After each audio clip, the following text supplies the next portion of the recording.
Please subscribe our YouTube channel and press bell icon for daily news updates. Thank you.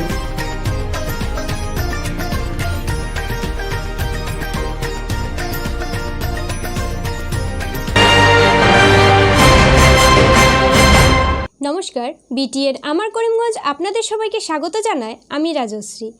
প্রথমেই দেখে নিচ্ছি সংবাদ শিরোনাম। রজত জয়ন্তী উপলক্ষে জাতীয় আলোচনা সভার সূচনা সরস্বতী বিদ্যানিকেতনে।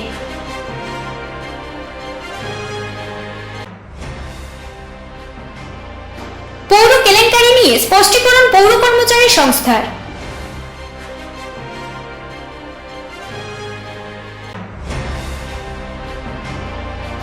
বিশালাকার কোবরা ধরলেন শাশ্বত, প্রশংসায় এলাকাবাসী।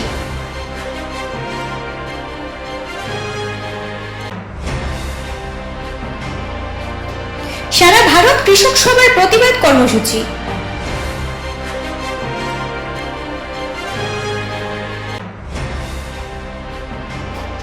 জিপি সভাপতির বিরুদ্ধে অনাস্থা প্রস্তাব গ্রুপ সদস্যদের।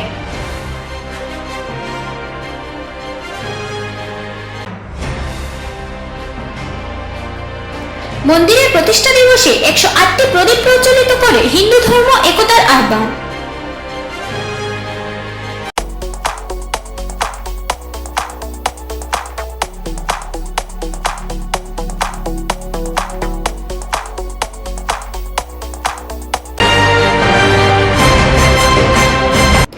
রজত জয়ন্তী বর্ষ উদযাপন উপলক্ষে জাতীয় স্তরের আলোচনা সভার সূচনা হয় করিমগঞ্জ সরস্বতী বিদ্যানিকেতনে।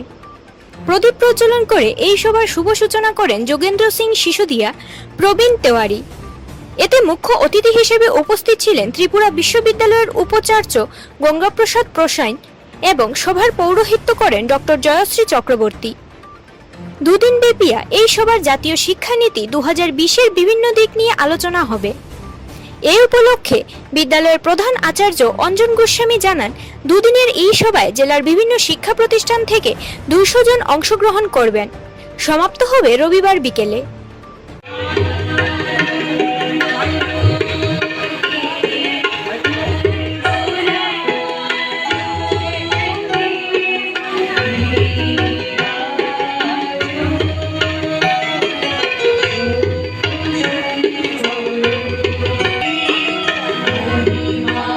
शिक्षा नीति की जरूरत पड़ी। नंबर 1, हमारे साथ अब तक देश के आजादी के 75 साल तक अंग्रेज के जमाने से शुरू किया गया। मिस्टर मेकले 1835 में शुरू किया था। क्यों शुरू किया था? अंग्रेजों को भारत में शासन करने के लिए कुछ बाबू अधिकारी ऑफिसर की जरूरत थी, इसलिए उनको उस समय का अंग्रेजी भाषा, अंग्रेजी माध्यम और लिमिटेड एजुकेशन कंटेंट और पॉलिसी को पढ़ा करके ऐसे ऑफिसर को उन्होंने पैदा किया जो उनका सहयोग दे सकते थे। तो उसके बाद जब हमारा देश आज़ाद हुआ तो हमें याद है कि कई जो एजुकेशन कमीशन बनाए गए थे लेकिन वो सफल नहीं हो पाए। मुझे बड़ा दुख हो रहा है कि जब मैं छोटा था, गांव में था, अंग्रेजी माध्यम का स्कूल था, तो हमें पढ़ा गया कि रामायण और महाभारत इपिक है, काल्पनिक है। खुद ही उस समय के शिक्षक पढ़ाते थे। आज से 50 साल पहले रामायण में उदाहरण देते थे। महर्षि वेद व्यास ने कल्पना नहीं लिखा, तुलसीदास ने यह कल्पना था, इमेजिनेशन था। नो, अभी गलत साबित हुआ। हमारे पास पूरा प्रूफ है। রাষ্ট্রীয় শিক্ষানীতি 2020 ভারত সরকারের একটি যুগান্তকারী পদক্ষেপ, যা 29 জুলাই 2020 ভারত সরকার কর্তৃক গৃহীত হয়েছে।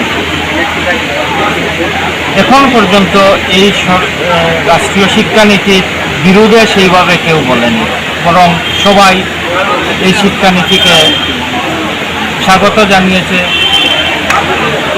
রামকৃষ্ণ বিবেকানন্দ বিশ্ববিদ্যালয় বেলুড় মঠ কলকাতার প্রো চ্যান্সেলর স্বামী আত্মপ্রিয়ানন্দ মহারাজ বলেছেন যে স্বামীজির যে চিন্তাধারা শিক্ষা সম্পর্কে এই রাষ্ট্রীয় শিক্ষানীতিতে তার প্রতিফলন ঘটেছে। স্বামীজি চেয়েছিলেন যে ভারতের শিক্ষা ব্যবস্থা আমাদের চিরাচরিত ঐতিহ্য এবং আধুনিক বিজ্ঞান মনস্কতা নিয়ে গড়ে উঠুক এবং আমাদের নবপ্রজন্মকে নিজের পায়ে দাঁড়াতে, স্বাবলম্বী হতে শিক্ষা দেয়। করিমগঞ্জ পৌরসভার কেলেঙ্কারি নিয়ে সরাসরি স্পষ্টীকরণ দিলেন পৌর কর্মচারী সংস্থা। সংস্থার পক্ষে পার্থসারথী দাস এক সাংবাদিক সম্মেলন আয়োজন করেন। এতে তিনি বলেন, পৌরসভায় কেলেঙ্কারি হয়েছে বলে তকমা লাগানো হচ্ছে, তা প্রকৃত সত্য নয়। পৌরসভা ও ন্যাশনাল লাইভলিহুড মিশন দুটি পুরোপুরি আলাদা। মিশনের তত্ত্বাবধানে থাকেন পৌর প্রশাসক, তাই পৌরসভার কর্মচারীরা কোনোভাবে তাতে জড়িত নন। কর্মচারী সংস্থার পক্ষ থেকে আপনাদেরকে এখানে নিমন্ত্রণ করেছি, কেননা কিছুদিন থেকে আমরা পত্রিকা, প্রিন্ট মিডিয়া বলুন, ইলেকট্রনিক মিডিয়া বলুন, কিছু সংবাদ মাধ্যমে আমরা দেখেছি যে পৌরসভার কী কেলেঙ্কারি হয়েছে। হ্যাঁ, পৌরসভায় কেলেঙ্কারি হয়েছে, এটা এনএলএম প্রকল্পের কী কেলেঙ্কারি হয়েছে। এনএলএমের ফুল ফর্ম হচ্ছে ন্যাশনাল আরবান লাইভলিহুড মিশন। তো আমরা পৌর কর্মচারী সংস্থার পক্ষ থেকে এটাই আমরা জানাতে চাই শহরবাসীকে এবং করিমগঞ্জবাসীকে, যেহেতু এখানে পৌরসভার কর্মচারীর নাম এসছে, তার জন্য আমরা সেটার ক্লারিফিকেশন আমরা দিতে চাই। এই যে ন্যাশনাল আরবান লাইভলিহুড মিশন, সেটা সম্পূর্ণ একটা গভর্নমেন্টের একটা প্রজেক্ট। সেই প্রজেক্টটা শুধুমাত্র করিমগঞ্জ মিউনিসিপ্যালিটির এক্সিকিউটিভ অফিসারের তত্ত্বাবধানে সেটা রক্ষণাবেক্ষণ হয়। সেটাতে আমার পৌর কর্মচারীরা কোনোভাবে জড়িত থাকে না এই এনএলএম প্রজেক্টে। এই এনএলএম প্রজেক্টে যে বা যারা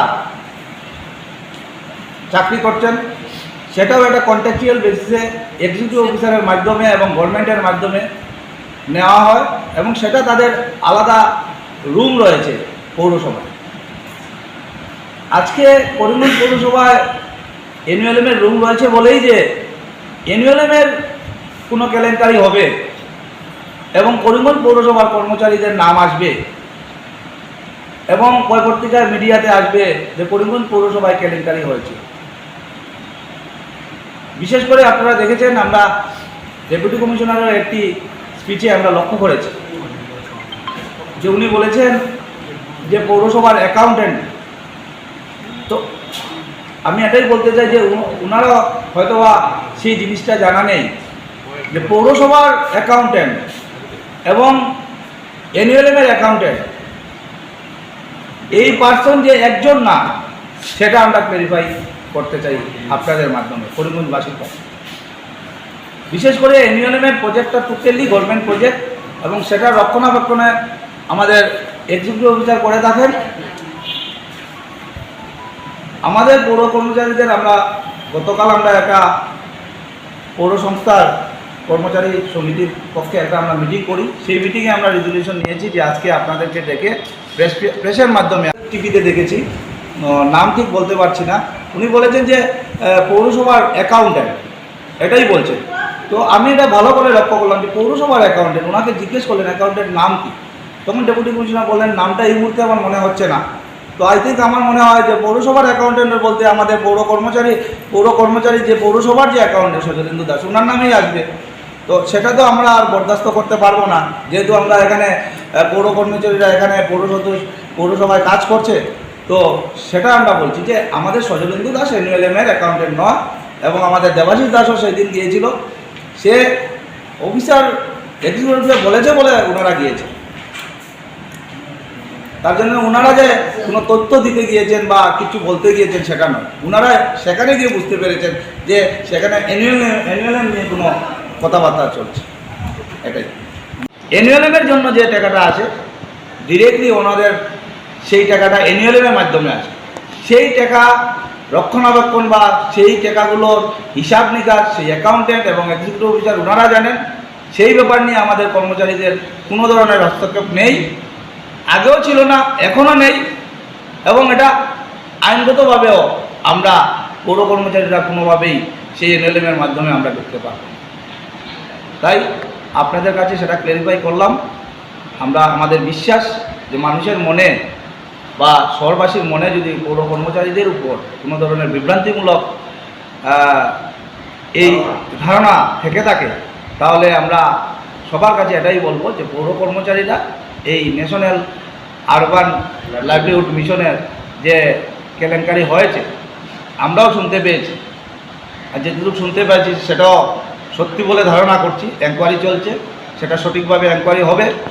আর এও বলছি যে আজকে এনএলএমের কেলেঙ্কারি হয়েছে, তার জন্য এনকোয়ারি চলছে।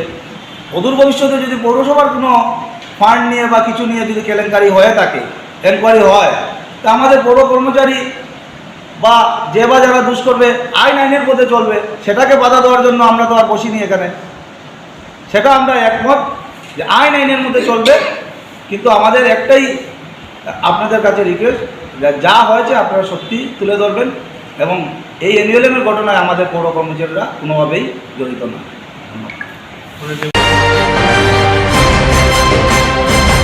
রামকৃষ্ণনগর কদমতলার বাসিন্দা শাশ্বত গোস্বামী লক্ষ্মীনগরের একটি ঘর থেকে বিশালাকার কোবরা সাপ ধরতে সক্ষম হন। এতে প্রশংসায় পঞ্চমুখ এলাকাবাসী। এ মর্মে শাশ্বত বলেন, টেকনিক ও সাহসের মধ্য দিয়ে আমি সাপ ধরতে পারি। উল্লেখ্য, এই বিশাল আকারের কোবরা নিয়ে গ্রামের লোক চিন্তিত ছিলেন। সাপটি এলাকায় ঘোরাফেরা করার খবর পেয়ে সাথে সাথে তিনি এটিকে ধরে গভীর জঙ্গলে ছেড়ে দেন।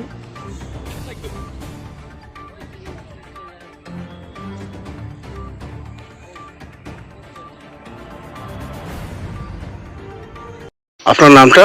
আমার নাম শাশ্বত গোস্বামী। আচ্ছা, আজকে যে ওই আপনি যে সাপটা ধরলেন, এই সাপটা কি আপনি মানে জড়ি মাছ পথে ধরেন না কিরকম কি দিয়ে আপনি জিনিসটা ধরেন? আমি জড়ি উড়ি এগুলোতে বিলিভ করি না। একটা স্নেক রেস্কিউ করতে গেলে টোটালি টেকনিক আর তার পজিশন জানতে লাগে, ওইটাই। তো ওই সাপটা আসলে একটা মনোকোলিট কোবরা, যেটা কোবরা স্পিসিসের মধ্যে সবচেয়ে অ্যাগ্রেসিভ কোবরা। আর তার মাথার পিছিয়ে হুডের মধ্যে একটা ও শেপ, মুন শেপের আছে, লেগে এটা আইডেন্টিফাই করা যায় এটা একটা মনোকোলিট অ্যাগ্রেসিভ ফিমেল কোবরা আছে। তো এটা সামনে একটা গ্রাম লক্ষ্মীনগর নাম। তো এটা একজনের ঘরে ঢুকে গেছিল। তো আমি এখানে স্নেক রেস্কিউ করি, তো প্রফেশনাল না, প্লাস রেস্কিউ করি। আমার কাছে টেকনিক, টুলস সব কিছু জানা আছে, টুলসও আছে। সেফটি, প্রপার সেফটি নিয়ে আমি এগুলা স্নেকটা রেস্কিউ করি। তো একজনের ঘরে ঢুকে গেছিল, তারা খুব আতঙ্কে আছিল। তো আমারে কল করছিল, করার পরে আমি এটা দেখছি যে এটা একটা কোবরা। তো একটা যেহেতু একটা কোবরা থাকা মানে একটা পুরো ফ্যামিলি, পুরো এরিয়াটা বিপদের মুখে থাকা। মানে ওইটা কি মানে খুব বিষাক্ত ধরনের সাপ নাকি? হ্যাঁ, কোবরা, মনোকোলেট কোবরাটা বহুত বিষাক্ত, যেটা কেউ যদি বাইট করে উইদিন 45 মিনিটের মধ্যে যদি কেউ এটা অ্যান্টিডোট না নেয়, তাহলে তার ডেথ কনফার্ম। একটা মানে এটাই আমি খুঁজতে চাই সবরে, একটা সাপ, যে কোনো সাপ বা কোবরা টাইপের হলে তো আরও ফাস্ট মানে কামড় মারলে মেডিকেলের মধ্যে যেতে লাগে, কারণ মেডিকেল ছাড়া এটা বাঁচার কোনো রাস্তাই নেই। 45 মিনিটসের মধ্যে কোবরা বাইটসে মেডিকেল যেতে লাগে। আচ্ছা, ওই যে আপনার সাপটা ধরছি লাগে এখানে, মানে এখানে এলাকা কি মানে খুব কিরকম কাটাইছে তারা, মানে আপনারা কোন সময় নিছে তারা? ওদের ঘরে ঢোকার পর আমার কল করছিল। তো আমি এটা গেছি, গিয়া দেখছি একটা ঘরের মধ্যে আটকাইল আছিল। তো কেউ সাহস করছে না এটার হিস্টিং শুনিয়া আর এটার হুডটা দেখিয়া কেউ সাহস করছে না এটার সামনে যাওয়ার। তো এর লেগে আমার কল করছিল, মানে গিয়া দেখছি পুরো এরিয়াটাই ভয়ে আসিল। আচ্ছা আচ্ছা, তো ওই আপনি ওই সপ্তাহে ধরিয়া পরে আপনি এটা কি তা ইয়ে করছেন নি, ওই আপনি এখানে রিলিজ দিছেন নি? এটা রিলিজও করে দিছি। রিলিজ করছেন না? মানে কোন জায়গাতে? তো এটার তো আমি রিলিজ করছি একটা গভীর অরণ্যের মধ্যে, জঙ্গলের মধ্যে রিলিজ করছি। আর আপনি তো এটা আমার সাথেই আসলেন রিলিজ করার সময়, দেখতেই পারছেন ওটা জঙ্গলে কীরকম গেছে। আর আমার মনে করি এই ধরনের এরিয়াতে সার্ভাইভ করার মতো পারফেক্ট।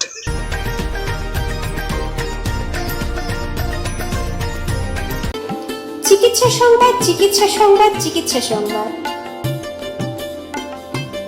মা তারা মেডিকেল স্টোর এবং Maa Tara diagnostic centre, bridge road, Karimganj. এখানে যে স্বনামধন্য বিশেষজ্ঞ চিকিৎসকগণ রোগী দেখবেন, ওনারা হচ্ছেন doctor G K. Chakraborty, MBBS, DTCD, MD, general medicine, professor and head of department, TB and chest. রোগী দেখবেন প্রতি রবিবার। ডক্টর অংশুমান ভট্টাচার্য, চর্মরোগ বিশেষজ্ঞ, রোগী দেখবেন প্রতি বুধবার।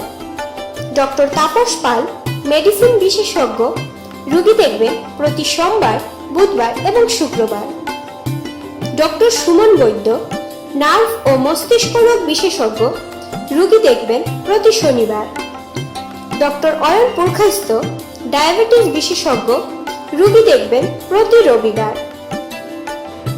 ডক্টর শ্রী হঞ্জ সিম্পাহি, MBBS, MS, general surgeon, Silchar medical college, রোগী দেখবেন প্রতি বুধবার।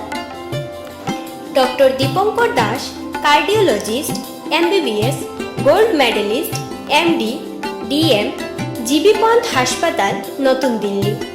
Doctor MK Roy, MD, DM, Kolkata, nerve রোগের বিশেষজ্ঞ, রোগী দেখবেন প্রত্যেক মাসের 3 নম্বর সপ্তাহে।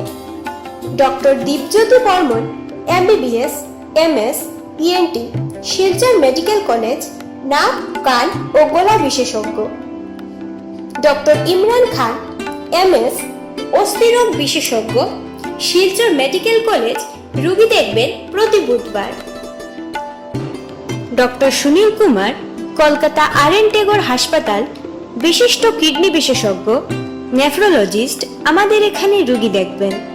আরও অনেক সুনামধন্য বিশেষজ্ঞ আমাদের মেডিকেল স্টোরে নিয়মিত রোগী দেখবেন।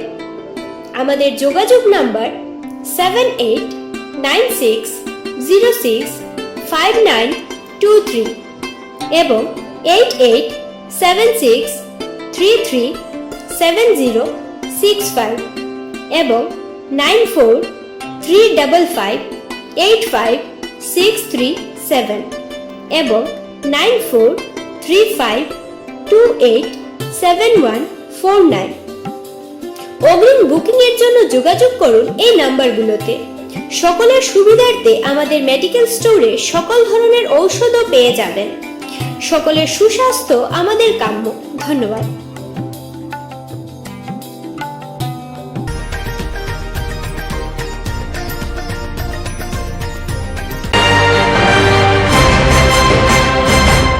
সারা ভারত কৃষক সভা 30 অক্টোবর মাঝঘাট জিপিতে এক প্রতিবাদ কর্মসূচি পালন করে। বিশুদ্ধ পানীয় জল সরবরাহ, মাঝঘাট উপস্বাস্থ্য কেন্দ্রে ডাক্তার, নার্স, ঔষধ, বিনামূল্যে ব্যবস্থা, আধার কার্ড বানানো নিয়ে হয়রানি বন্ধের দাবিতে এই কর্মসূচি পালন হয়। এতে বিজেপি সরকারের প্রতিশ্রুতি পালনে ব্যর্থতায় স্থানীয় জনগণের মধ্যে ক্ষোভের সৃষ্টি হচ্ছে দাবি করেন তারা। দাবি পূরণে অন্যথা হলে বৃহত্তর আন্দোলনের হুমকিও দেন সারা ভারত কৃষক সভার কর্মকর্তারা। এই কর্মসূচিতে বক্তব্য রাখেন সবার কাছাড় জেলা সম্পাদক সুভাষ দেব, সাহারজুম মাঝঘাট প্রাথমিক কমিটির সম্পাদক নীলকান্ত দাস, সভাপতি মনীন্দ্র দাস প্রমুখ। নার্স ঔষধের ব্যবস্থা করতে হবে। মাঝঘাট প্রাথমিক উপস্বাস্থ্য কেন্দ্রে অতি সত্বর ডাক্তার, নার্স, ঔষধের ব্যবস্থা করতে হবে। পানীয় জলের বিশুদ্ধ পানীয় জল সরবরাহ করতে হবে। জল জীবন প্রকল্প নামে বিশুদ্ধ পানীয় জল সরবরাহ হচ্ছে না কেন? জবাব চাই, জবাব দাও। কেন্দ্রীয় সরকার জবাব চাই, জবাব দাও। ইনকলাব জিন্দাবাদ। মাঝঘাট বৃহত্তর এলাকায় বিশুদ্ধ পানীয় জল সরবরাহ করতে হবে। সারজুম মাঝঘাট প্রাথমিক কমিটির পক্ষ থেকে এখানে মাঝঘাটে আমরা প্রতিবাদ কর্মসূচি পালন করছি। প্রতিবাদ কর্মসূচির দাবি হচ্ছে অতি সত্বর মাঝঘাট প্রাথমিক উপস্বাস্থ্য কেন্দ্রে ডাক্তার, নার্স এবং ঔষধপত্রাদি অতি সত্বর সরবরাহ করতে হবে। দ্বিতীয় দাবি হচ্ছে পানীয় জলের সমস্যা, বিশুদ্ধ পানীয় জল মাঝঘাট সারজুম বৃহত্তর এলাকায় পানীয় জল সরবরাহ করতে হবে। তৃতীয় দাবি হচ্ছে যে আধার কার্ডের সমস্যা, সেই আধার কার্ড নিয়ে সাধারণ মানুষকে হয়রানি করা চলবে না। আমরা যেটা লক্ষ্য করছি, বর্তমান কেন্দ্রের বিজেপি সরকার বারবার বলছে জল জীবন প্রকল্প মিশন, জল জীবন মিশন প্রকল্পের মাধ্যমে প্রতিটি ঘরে ঘরে জল পৌঁছে দেওয়ার কথা, কিন্তু আমরা এখানে লক্ষ্য করছি যে প্রায় 5 বছর অতিক্রান্ত হতে চলেছে।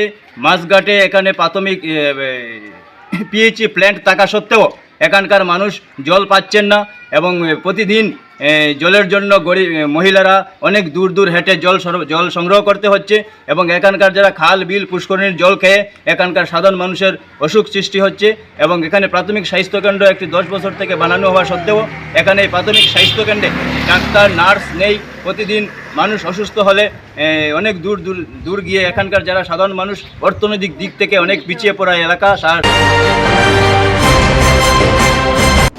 তারাপুর বিজেপির অন্দরমহলে জনগণের ক্ষোভ ও জিপি সভাপতির রহস্যমূলক কাজে অসন্তুষ্টতার দরুন অনাস্থা প্রস্তাব আনেন 10 জন গ্রুপ সদস্য।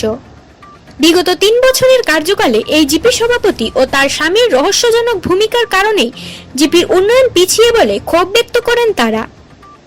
জিপিতে সরকারি অর্থের প্রচুর গরমিল রয়েছে এবং সঠিক তদন্তেই আসল সত্য বের হবে বলে মত ব্যক্ত করেন গ্রুপ সদস্যরা। খুবটাই ওটাই যে আমরা নন কোপারেশন, যেটা আমরা সঙ্গে কোনো কোপারেশন তাই করতে রাজি নাই, ওইটাই আমরা মেইন খুব। তারপর মেম্বাররা কোনো ধরনের কোনো মান সম্মান ইজ্জত তাই দিতে জানেন না। আজকালকে যে একটা মেম্বারে যেরকম ভোট পাইয়া দিচ্ছে, একটা প্রেসিডেন্টও সেম ভোটেই জিতা হয়েছে, কিন্তু আমরা জেতার কোনো ভ্যালু নাই, টান ভ্যালুটাই টান গেছে টান থাকে। মেন খুব তো হলো জিপি প্রেসিডেন্ট না, মেন খুব তো হলো তার জামাই। আজকে জিপির ভিতরে যা কিছু মিটিং সিটিং যখন করার পরে প্রেসিডেন্ট যখন সব মানিয়া যখন চলি, তখন গৌরব গিয়া যখন তার জামাইয়ের কারণে পরে পুরা পাল্টি যায়। জামার নাম কি? বিধানচন্দ্র পাল। মেন খুবটা হইলো তাই। সেক্ষেত্রে আমরা লোকের সব সহযোগিতা আছে, কিন্তু তাই ই খুবের বিধানচন্দ্র পালের কারণে আমরা কিছু কইতে পারি না, এরকম সাইড দিয়ে তাই রয়েছে। 1 নম্বর গ্রুপ সদস্য আমরা জিপি সভানেত্রীর ব্যাপারে আমরা যে অনাস্থা আনছি, সেই অনাস্থার ব্যাপারটা হইলো সবচেয়ে বড় মিল হইলো যে আমরা 10 মেম্বার 10 গ্রুপ মেম্বার লইয়া সবসময় সহযোগিতা হয় না, যাতে প্রায় আমরা 4 জন হইলে 6 জন নাই, 6 জন হইলে 4 জন নাই, এইভাবে আমাদের ডেভারেশন করিয়া রাখা হয় এবং গুরুত্বপূর্ণ যেগুলা কাজ হয় এগুলাতে আমাদের সহযোগিতা করা হয় না। তাই আরও আমাদের জিপির অনেক ট্যাক্স ব্যাপার আছে, অনেক ট্যাক্সের হিসাব নিকাশ আছে, বা আমরা 3 মাস পরে যে একটা মিটিং দেওয়া হয়েছে যে জিপি কীভাবে চলে না চলে এগুলা নিয়ে আলোচনা হয় না, তা আমরা গ্রুপ মিটিংটা দেখানো হয় না। হ্যাঁ, এবং অনেক দুর্নীতি, যেমন কাজের ব্যাপারে প্রতিদিন আছে নিজেরা ট্যাক্সের ব্যাপার, যেটা অনেক ট্যাক্স কালেকশন হয়, অনেক বইগুলো আমরা পাই না, বইয়ের হিসাবও নাই। গুণময়ী রোড শ্মশান কালীবাড়ি মন্দিরের প্রতিষ্ঠা দিবস উপলক্ষে হিন্দু ধর্মের ঐক্য ও দৃঢ় বন্ধনের আহ্বানে 108টি প্রদীপ প্রজ্বলন করে উৎসব পালন হবে। আগামী বুধবার একগুচ্ছ কার্যক্রমের মধ্য দিয়ে পালিত হবে মন্দিরের প্রতিষ্ঠা দিবস। এই দিনের কার্যসূচিতে শ্যামা পুজোর পাশাপাশি বগলামুখী ছিন্নমস্তা কালীর পুজো ও যজ্ঞ আয়োজিত হবে বলে জানান আয়োজকরা। বিশেষ কার্যসূচির মধ্যে রয়েছে 108টি প্রদীপ প্রজ্বলন।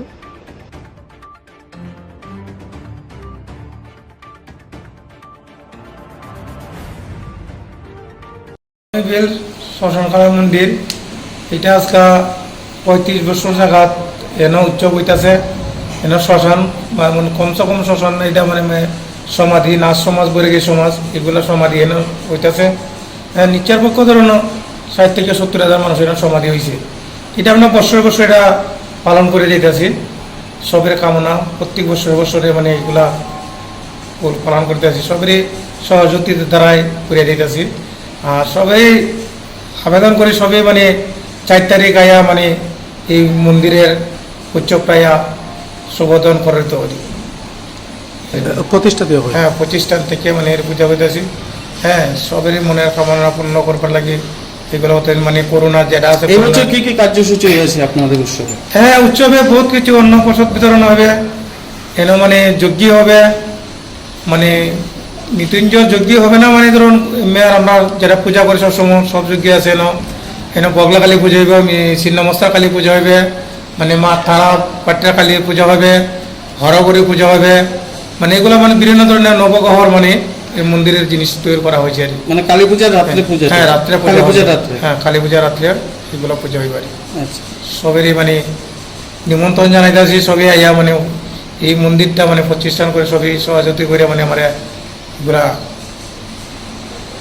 পুজো করা হইতো আর কি যেটা।